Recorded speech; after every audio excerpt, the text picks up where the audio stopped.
The space around the human colony ship New Dawn filled with alien warships.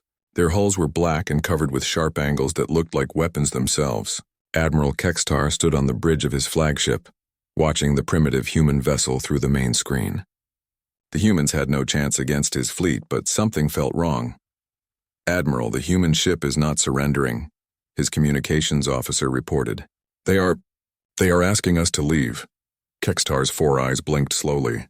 In 2,000 years, the Zephyrian Empire had never encountered a species that did not immediately surrender when faced with Imperial might.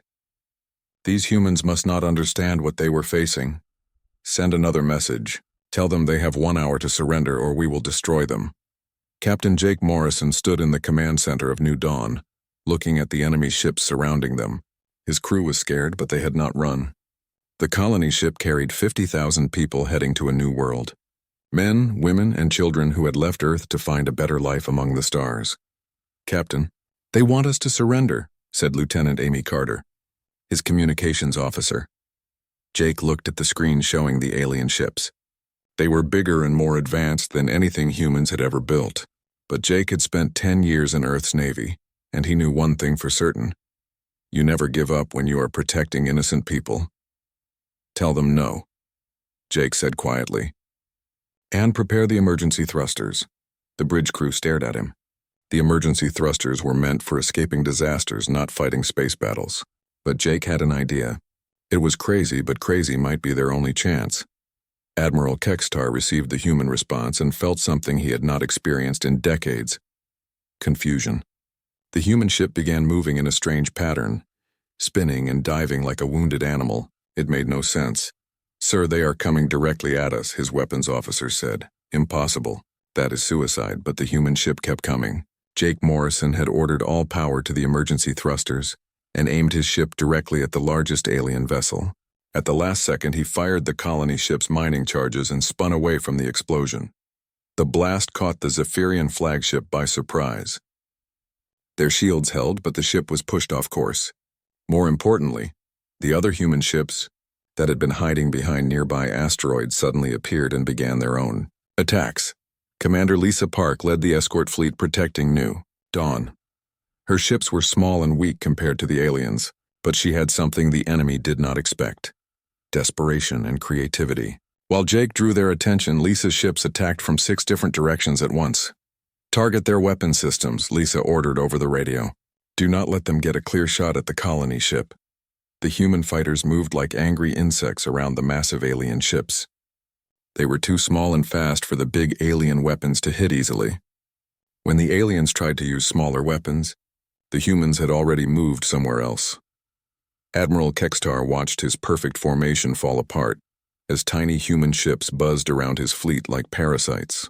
Every time his ships tried to focus on the main target, other humans would attack from a new direction. It was chaos, and chaos was not something the Empire understood. "Sir, the humans are using their civilian ships as weapons," his tactical officer reported with disbelief. Kextar saw it for himself. Human cargo ships were ramming his vessels, sacrificing themselves to damage Imperial hulls. Mining ships were using their industrial tools as weapons. Even small personal craft were joining the fight, carrying nothing but determination and fury. One human pilot, a woman named Rachel Stone, flew her tiny shuttle directly into the engine section of a Zephyrian destroyer. Her ship was destroyed instantly, but the explosion damaged the alien ship's power systems. Before dying, she had radioed a message to all human ships: "For the children on New Dawn." Jake Morrison heard Rachel's final words and felt something burning in his chest. These aliens thought humans would just give up. They thought wrong. "All ships, this is Morrison. We are not running. We are not surrendering. These things want to hurt our families, and we will not let that happen." The human ships fought with a fury that shocked the Zephyrians. They used tactics no civilized species would consider: ramming attacks, self-destruct explosions, and coordinated suicide runs. But somehow it was working. Commander Lisa Park managed to damage 3 alien ships while losing only half her fleet. The colony ship New Dawn was still intact, and Jake Morrison had proven that humans would not break easily. Admiral Kextar finally ordered his fleet to retreat. It was the first time in Imperial history that Zephyrian ships had withdrawn from a battle against a primitive species. As his fleet pulled back, he stared at the human ships still protecting their colony vessel. "Admiral, what are your orders?" his second-in-command asked. Kextar was quiet for a long moment. The humans had ships that were barely capable of space travel. Their weapons were primitive mining tools and emergency systems. By all logic, they should have been destroyed in minutes. Instead, they had fought his advanced fleet to a standstill. "Send a message to Imperial Command," Kextar said slowly. "Tell them we have encountered a new species. Tell them these humans are unusual." After the alien ships disappeared, Jake Morrison sat down heavily in his captain's chair. Around him, his crew was celebrating their survival. But Jake was thinking about Rachel Stone and the others who had died protecting the colony ship. Lisa Park's voice came over the radio. "Captain Morrison, we did it. The colony ship is safe." Jake nodded, even though she could not see him. They had won this battle, but he knew the aliens would be back. Next time they would bring more ships and better weapons. The humans needed to be ready. "Good work, everyone," Jake said into his communicator. "But this is not over. We need to warn Earth and all the other colonies. These aliens will come back, and when they do, we need to be ready to fight." As New Dawn continued toward its destination, Jake Morrison began planning for a war he never wanted, but would fight with everything he had. The Zephyrian Empire had made a mistake when they attacked human civilians. They had awakened something they did not understand: the fury of a species that would never stop fighting for their families. 6 months had passed since the first battle at New Dawn, and the war had spread across a dozen star systems. The Zephyrian Empire expected quick victories, but instead found themselves fighting an enemy that refused to follow the rules of civilized warfare. Colonel Ryan Blake crouched behind a pile of twisted metal on Kepler 442b, watching Zephyrian soldiers patrol the mining facility they had captured 3 weeks ago. The aliens walked in perfect formation, their blue-scaled bodies protected by advanced armor that could stop most human weapons. But Ryan had learned that every advanced technology had weaknesses. "You see the power cables running along the ceiling?" Ryan whispered to his team through their radio headsets. "Those feed the gravity generators. Lisa, you and Tom plant the charges there. When the gravity fails, their heavy armor becomes a problem instead of protection." Private Lisa Green nodded and moved quietly through the shadows with Tom Brady. They were farmers before the war started, but 6 months of fighting aliens had taught them skills no farming manual ever covered. The Zephyrians had taken their world and enslaved their neighbors, but they had underestimated human determination. The charges exploded simultaneously, and suddenly the mining facility's artificial gravity disappeared. The Zephyrian soldiers, weighted down by their heavy armor, began floating helplessly through the air. Ryan's team attacked immediately, using magnetic boots to stay attached to the metal surfaces while the aliens struggled to move. "Remember, we want their weapons and equipment," Ryan called out as his people overwhelmed the confused Zephyrians. "And try to keep one alive for questioning." 200 light-years away, Dr. Amy Foster was studying captured Zephyrian technology in a hidden laboratory on Europa, one of Jupiter's moons. What she had discovered in the past month was disturbing and fascinating at the same time. "The aliens are not just more advanced than us," Amy explained to the Resistance Council over a secure video link. "Their technology is designed for a completely different type of warfare. Look at this." She held up a Zephyrian weapon, its smooth curves and energy systems gleaming under the laboratory lights. "This weapon is incredibly powerful, but it has 12 different safety systems. It will not fire if friendly forces are nearby. It will not operate in certain atmospheric conditions. It even shuts down if the user's stress levels get too high." Commander Jake Morrison, now leading the human resistance fleet, frowned at the screen. "What does that mean for us?" "It means they have never fought an enemy like us," Amy said. "Their weapons are designed for clean, organized battles between civilized armies. They are not made for the kind of close-quarters, chaotic fighting we do." Amy's research had revealed something else important. Human biology was unusual compared to other species the Empire had encountered. Humans could function with severe injuries that would disable other species. They could fight effectively while experiencing stress levels that would paralyze most alien minds. Most importantly, humans seemed to get more dangerous as situations became more desperate. Lieutenant Commander Ben Carter proved Amy's point every day as he led hit-and-run attacks against Zephyrian supply convoys. His small fleet of human ships had been attacking Imperial forces for months. always striking where the enemy was weakest and disappearing before reinforcements could arrive. Target the supply ship carrying their food synthesizers, Ben ordered his pilots. The Zephyrians cannot eat our food, so if we destroy their supplies, they will have to retreat or starve. The human fighters swooped down on the convoy like angry hornets. Ben's ship, a converted cargo hauler called Earth's Fury, led the attack. The Zephyrians returned fire with their advanced weapons, but the humans were already moving in unpredictable patterns. Pilot Sandra Hill flew her fighter directly through the explosion of a destroyed alien escort ship, using the blast to hide her approach to the main target. It was the kind of maneuver that would get her court-martialed in a normal military, but the Resistance had learned that normal rules did not work against aliens. "Package delivered," Sandra reported as her missiles hit the Zephyrian supply ship. Their lunch is canceled. The convoy's remaining ships tried to pursue the human fighters, but Ben had already planned their escape route through an asteroid field. The heavy Zephyrian ships could not follow safely, and the humans knew every hiding spot among the floating rocks. Back on the Zephyrian capital ship, Admiral Kextar stared at the latest battle reports with growing frustration. His forces controlled most of the major human colonies, but controlling territory and winning a war were proving to be very different things. "Admiral, we have lost another supply convoy," his aide reported. "The humans destroyed the food synthesizers and medical supplies. How many ships did they lose?" Kextar asked. "None, sir. They escaped again." Kextar had commanded fleets for 300 years, but he had never faced an enemy like this. The humans fought like wild animals, but with the intelligence and coordination of an advanced species. They used tactics that violated every principle of civilized warfare. Yet somehow these tactics were devastatingly effective. On the mining world of Kepler 442b, Colonel Ryan Blake's resistance cell had grown from 12 farmers to over 300 fighters. They had learned to turn the planet's industrial equipment into weapons, and the mining tunnels into an underground fortress that the aliens could not find. "The Zephyrians are bringing in more troops," reported Scout Katie West as she returned from a reconnaissance mission. 3 more transport ships landed yesterday. Ryan studied the intelligence reports while cleaning a captured alien rifle. The weapon was beautiful and deadly, but it had too many built-in restrictions. Ryan's team had learned to modify the alien weapons, removing the safety systems that prevented them from being used in close combat. "Let them bring more troops," Ryan said quietly. "Every soldier they send here is one less soldier somewhere else. And every day they stay, we learn more about how to kill them."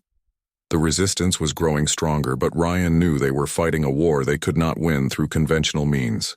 The Zephyrian Empire controlled hundreds of worlds and had resources the humans could not match.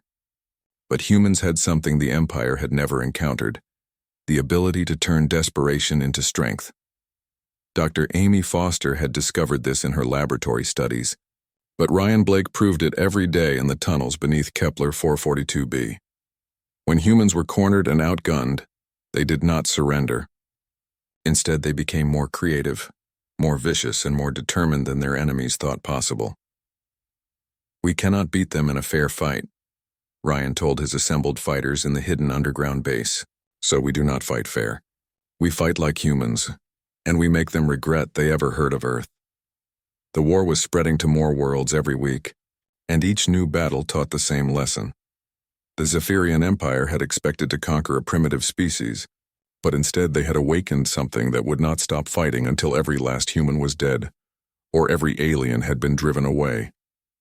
The resistance was growing, and with it a terrible question that would soon haunt the Empire's leadership. What kind of species fights like this? And where did these humans really come from? Supreme Archon Velnath stood in the center of the Imperial War Room, his tall crystalline form reflecting the light from a dozen holographic displays. Each display showed another human victory, another Imperial defeat, another impossible tactical success by these primitive creatures from Earth. "Explain to me," Velnath said in his deep, resonating voice, "how a species that barely achieved faster than light travel 3 centuries ago is defeating fleets that have conquered galaxies for 2 millennia. Admiral Kextar shifted uncomfortably. "Supreme Archon, the humans fight unlike any species we have previously encountered. They use tactics that our military doctrine considers suicidal, yet they are winning. Yes, Supreme Archon. Velnoth turned to Imperial archaeologist Zixara, whose pale, tentacled form was hunched over a data console. What have you discovered about their origins? Zixara's research had begun as a simple intelligence-gathering mission, but the deeper she dug into human history, the more disturbed she became. Supreme Archon, there are inconsistencies in their evolutionary record. Their development appears to have accelerated dramatically approximately 3,000 years ago. Accelerated how? According to their own historical records, humans underwent rapid physiological and psychological changes during that period. They became more aggressive, more adaptable, and more resistant to environmental pressures. Their genetic diversity also increased dramatically during this time. Captain Sarah White moved silently through the corridors of Imperial Research Station Omega-7, her team of human commandos following behind her like shadows. The station orbited a dead world in neutral space, supposedly conducting peaceful scientific research. But human intelligence had discovered that Omega-7 was actually analyzing captured human subjects. Remember, we need the data cores intact, Sarah whispered into her headset. Whatever they are studying, Command wants to know about it. The human infiltration team had spent 2 weeks approaching the station in a captured Zephyrian transport ship. They wore stolen alien uniforms and carried forged identification codes, but their real advantage was something the Empire had not anticipated. Humans were remarkably good at pretending to be something they were not. The station's security was designed to keep prisoners in, not to keep infiltrators out. Sarah's team reached the central computer core without raising any alarms, their human ability to improvise and adapt allowing them to bypass alien security, systems that assumed all intruders would think like Zephyrians. Data. Core secured, reported Sergeant Mike Torres as he connected human storage devices to the alien computer system. But Sarah, you need to see this. Sarah looked at the information flowing across the alien screens. Most of it was in Zephyrian script, but some files contained human words and images. What she saw made her blood run cold. Those are genetic analysis reports, she said quietly. They are not just studying us. They are comparing us to something else. Engineer Marcus Cole had been working for 3 days straight to decode the files stolen from Research Station Omega-7. The human resistance had many brilliant people, but Marcus was special. Before the war, he had been a computer programmer who specialized in breaking security systems. Now he was humanity's best hope for understanding alien technology. I am getting something, Marcus announced to the assembled resistance leaders. The files are encrypted, but I think I can break it. Commander Jake Morrison watched over Marcus's shoulder as alien symbols transformed into readable text. What they found was a research project called Seeding Protocol Analysis that had been classified at the highest levels of Imperial security. Look at this. Marcus pointed to a section of decoded text. They are comparing human genetic patterns to something called Subject Zero specimens. And look at these dates. The dates went back 3,000 years, to a time when humans were still primitive tribes on Earth. But according to the files, the Empire had already been studying human genetic material for centuries before Earth had even invented writing. This does not make sense, said Dr. Amy Foster, who had joined the meeting from her laboratory on Europa. How could they have human genetic material before humans developed space travel? Marcus continued decoding files while the others debated the implications.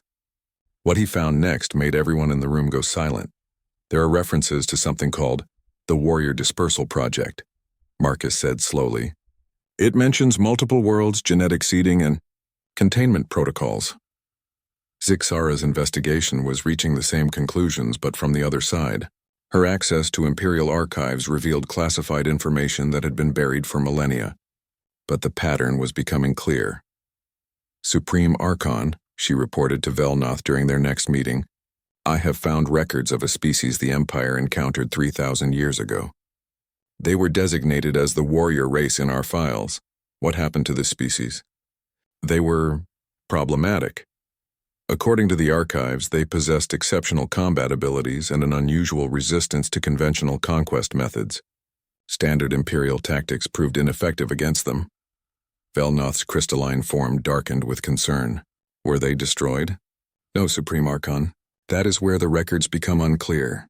There are references to a project called Seeding Protocol, But most of the details have been classified beyond my access level. Captain Sarah White's team had escaped from Research Station Omega-7 with terabytes of stolen data, but their mission had cost them. 2 of her commandos had been killed during the extraction, and their ship was badly damaged. As they limped back to human space, Sarah studied the files they had stolen. The more she read, the more horrified she became. The files contained detailed genetic maps, behavioral analyses, and what appeared to be breeding programs. But the most disturbing part was the timeline. "Marcus, look at this section," Sarah said over the encrypted communication link. "It mentions dispersal to primitive worlds and controlled environment monitoring. The dates match human settlement on Earth." Marcus worked frantically to decode more files. What he found challenged everything humans thought they knew about their own origins. "Sarah, I think we need to contact Earth immediately. These files suggest that humans did not evolve naturally on Earth. According to this data, humans were placed there. The implications were staggering. If the files were accurate, then humans were not native to Earth. They were refugees or prisoners, or test subjects placed on a primitive world by an alien empire that wanted to study them in controlled conditions." Back in the Imperial War Room, Supreme Archon Velnoth was beginning to understand the scope of the disaster facing his empire. The humans were not just another primitive species to be conquered. They were something far more dangerous. "Summon the Imperial Council," Velnoth ordered. "I believe we may have made a terrible mistake." As the highest-ranking officials in the Zephyrian Empire gathered for an emergency session, Zixara prepared her final report. The evidence was clear, even if the full truth remained hidden in classified archives. The humans fighting across Imperial space were not unknown aliens. They were the descendants of the Empire's greatest enemy, scattered across primitive worlds 3 millennia ago and left to develop in isolation. The Empire had thought they were containing a threat, but instead they had been breeding an army. The warrior race had returned, and they had spent 3,000 years becoming even more dangerous than their ancestors. The Empire had created their own destruction, one carefully monitored genetic experiment at a time. The war was about to change, because both sides were finally beginning to understand what they were really fighting. The secret Imperial archives deep beneath the capital world of Zephyr Prime had not been opened for over 2,000 years.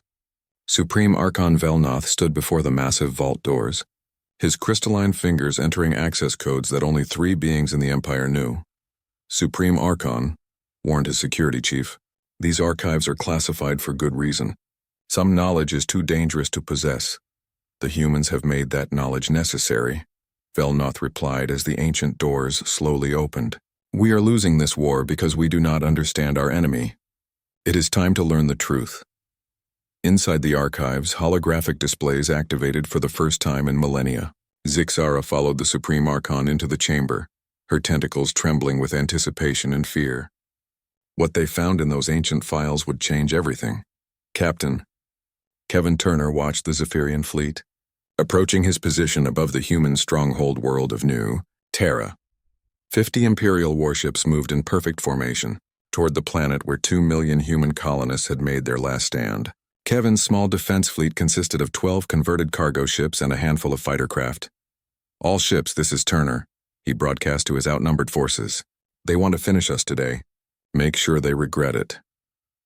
The approaching Zephyrian fleet was led by Admiral Kexitar himself, who had requested personal command of this final assault.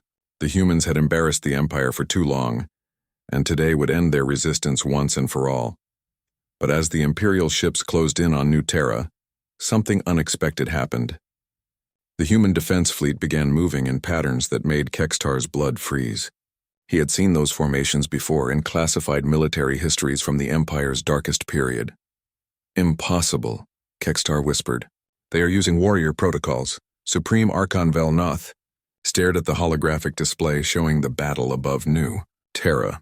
The humans were indeed using tactics identical to those employed by the warrior race 3,000 years ago. But how could they know those methods when all records had been classified? "Show me the seeding protocol files," Velnoth commanded. Zixara activated the archive system, and the chamber filled with images and data from humanity's darkest secret. The files revealed everything. How the Empire had encountered the warrior race during their early expansion, how conventional warfare had failed against these fierce enemies, and how the Imperial Council had devised a desperate solution. We could not defeat them, the ancient records stated, so we scattered them instead. The warrior race had been too dangerous to fight directly, but Imperial scientists had discovered they could be manipulated through genetic seeding. Small populations of warriors were captured and placed on primitive worlds throughout the galaxy, far from their homeworld and each other.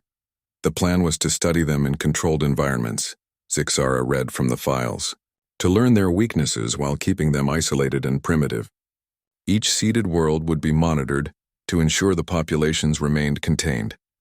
Captain Kevin Turner led his fighters in a desperate charge against the Zephyrian flagship, using the same tactics his ancient ancestors had once employed against the early Empire. He did not know why these battle strategies felt so natural to him, but they worked.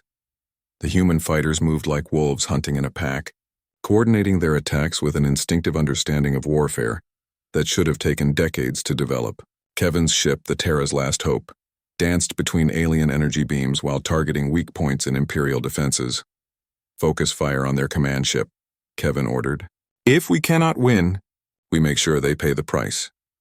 Admiral Kextar watched his perfect formation fall apart as human fighters tore through his fleet, using tactics that violated every principle of civilized warfare. The humans fought with a fury and coordination that reminded him of classified reports he had read about the ancient warrior race. "Sir, the humans are targeting our command structures with precision attacks," his tactical officer reported. "They seem to know exactly where our weak points are." Kextar realized with growing horror that the humans were not just copying warrior tactics. They were improving on them. In the Imperial archives, Velnoth discovered the full scope of the disaster his predecessors had created. The seeding protocol had not been limited to one world. According to the classified files, warrior populations had been placed on dozens of primitive planets across the galaxy. Earth was designated as Research Site 247, Zixara read. Population: approximately 10,000 breeding pairs. Monitoring station: established on Luna satellite. Estimated time to full behavioral analysis: 5,000 years. The files revealed that each seeded world was supposed to be carefully monitored and controlled. The warrior descendants were never supposed to develop advanced technology or leave their assigned planets. But something had gone wrong. "The monitoring stations," Velnoth said suddenly. "What happened to them?" Zixara searched through more files. Most were abandoned during the Great Plague 2,000 years ago. Many records were lost when entire sectors went offline for centuries. The Empire had forgotten about their genetic experiments. The scattered warrior populations had been left alone to develop naturally, and now their descendants were returning to claim the galaxy their ancestors had once threatened to conquer. Admiral Grace Mitchell received Kevin Turner's desperate transmission as her fleet approached New Terra from the outer system. Grace commanded the largest human naval force ever assembled, 40 ships crewed by volunteers from a dozen different worlds. "Kevin, hold your position," Grace broadcast. "Help is coming." As Grace's ships entered the battle, she employed tactics that seemed to flow from some deep genetic memory. Her fleet moved with the coordination of a single organism, each ship supporting the others in patterns that maximized their combined effectiveness while minimizing Imperial advantages. The Zephyrians had superior technology, but the humans fought with an understanding of warfare that went beyond training or experience. They fought like a species that had been born for battle. All ships. "Execute Hunter Formation 7, Grace commanded, not knowing why she chose that designation or how her captains would understand it. But they did understand. Every human ship moved into a complex attack pattern that trapped the Imperial fleet in overlapping fields of fire. The formation was perfect, deadly, and completely instinctive. Supreme Archon Velnoth watched the battle with growing despair. The humans were not just winning. They were demonstrating tactical abilities that the Empire had spent 3,000 years trying to forget. "Supreme Archon," Zixara said quietly, "there is more. The files indicate that Earth was not the only seeded world. There are references to similar populations on at least 47 other planets." Velnoth's crystalline form began to crack under the stress. The Empire had not been fighting one primitive species. They had awakened dozens of warrior populations that had been growing and developing across the galaxy for 3 millennia. "Contact all Imperial fleets," Velnoth ordered. "Emergency recall to the capital system. We are not fighting humans. We are fighting the return of our greatest enemy. Above New Terra, Captain Kevin Turner watched the Zephyrian fleet retreat in disorder. His small defense force had somehow held off 50 Imperial warships, but he knew the victory was only temporary.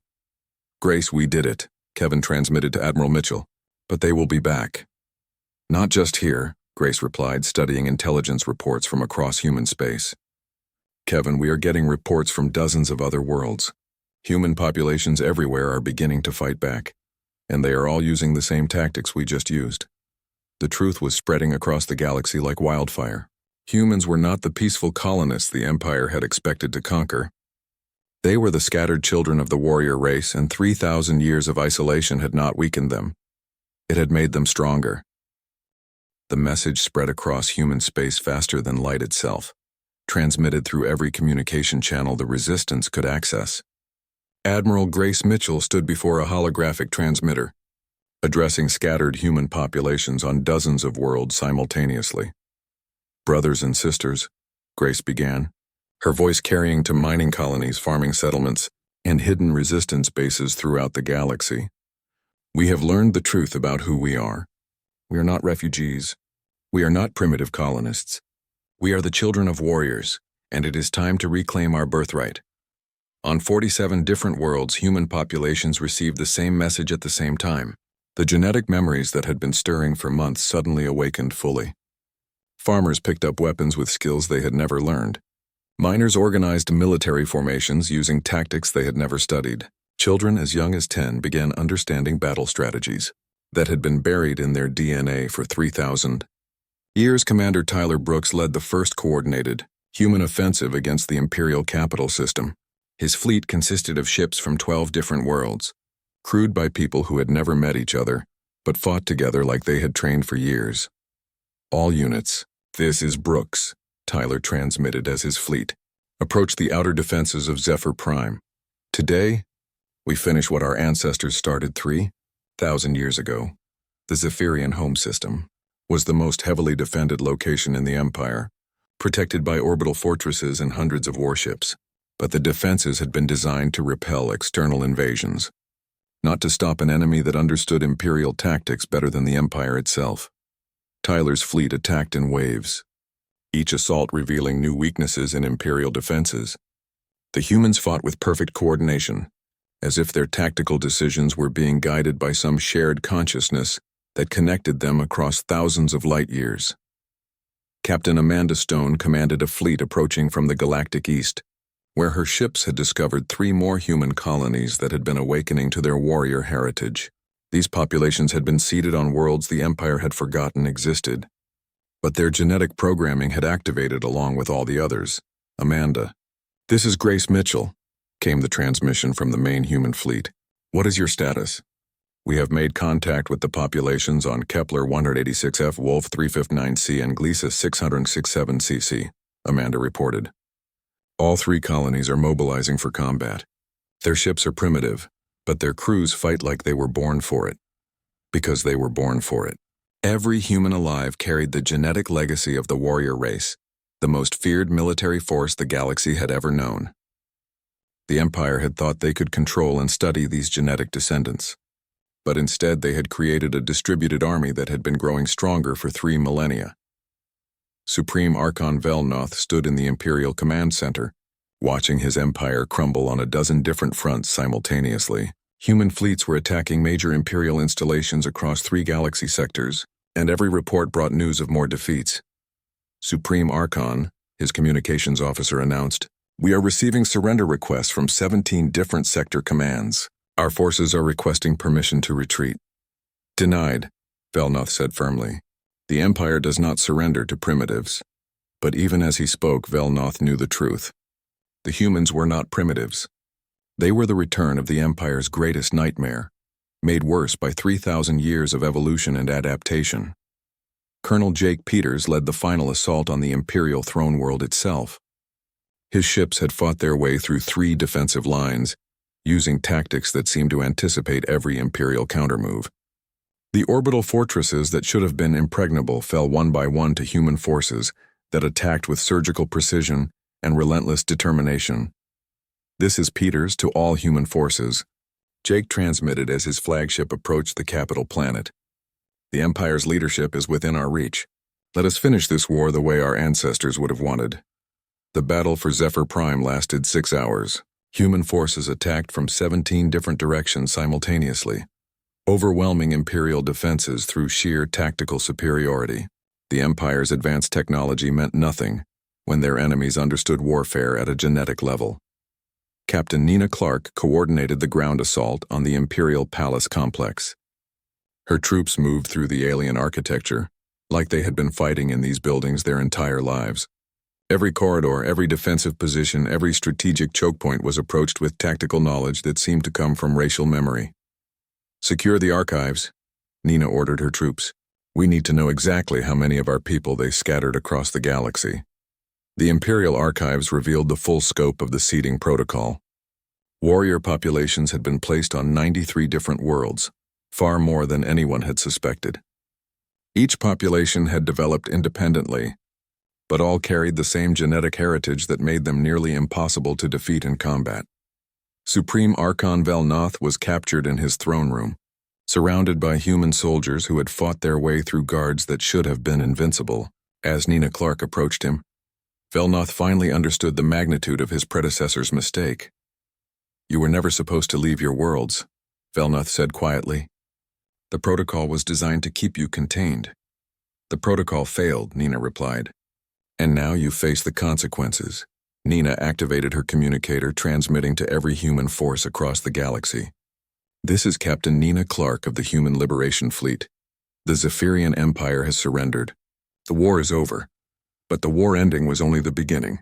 As human forces occupied Imperial territory, they discovered evidence of other species that had been subjected to similar genetic manipulation. The reptilian hegemony on the galactic rim, the crystalline collective in the outer spiral, the aquatic federation in the core systems. All of them were descendants of species the Empire had once feared and scattered across primitive worlds to control and study. All of them were beginning to awaken to their true heritage, just as the humans had. Admiral Grace Mitchell stood in the former Imperial Command Center, now serving as headquarters for the newly formed Human Federation. Around her, representatives from liberated worlds worked to establish a new government based on principles the Empire had never understood: freedom, cooperation, and the right of all species to determine their own destiny. The Empire created us as weapons to be studied, Grace announced to the assembled delegates. Instead, they gave us the greatest gift possible. They scattered us across the galaxy and allowed us to grow strong in isolation. Now we return not as conquerors, but as liberators. The Human Federation's first official act was to locate and contact every remaining seeded population across the galaxy. Ships departed for distant worlds carrying messages of awakening and liberation. The genetic programming that had lain dormant for thousands of years was being activated everywhere humans existed. On Earth, the planet where it all began, celebrations filled the streets as news of the victory arrived. Humans had reclaimed their destiny and freed themselves from an empire that had tried to use them as experimental subjects. But more importantly, they had discovered their true heritage as the children of the greatest warriors the galaxy had ever known. The Zephyrian Empire had spent 3,000 years creating the instrument of their own destruction. They had taken the most dangerous military force in galactic history, scattered them across dozens of worlds, and allowed them to develop in isolation until they were ready to reclaim their birthright. The Empire had asked a simple question: where did the humans come from? They had found the answer too late to save themselves. The humans came from the stars, from a proud warrior race that had once threatened to conquer the galaxy. The Empire had thought they could control and contain that legacy, but instead they had ensured its survival and eventual triumph. The galaxy would never be the same.